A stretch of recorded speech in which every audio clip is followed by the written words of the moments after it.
ياسين والقرآن الحكيم إنك لمن المرسلين على صراط مستقيم تنزيل العزيز الرحيم لتنذر قوما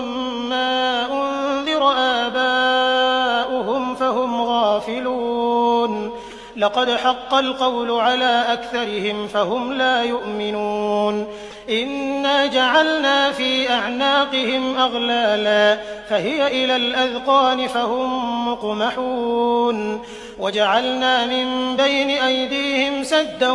ومن خلفهم سدا فأغشيناهم فهم لا يبصرون ياسين والقرآن الحكيم إنك لمن المرسلين على صراط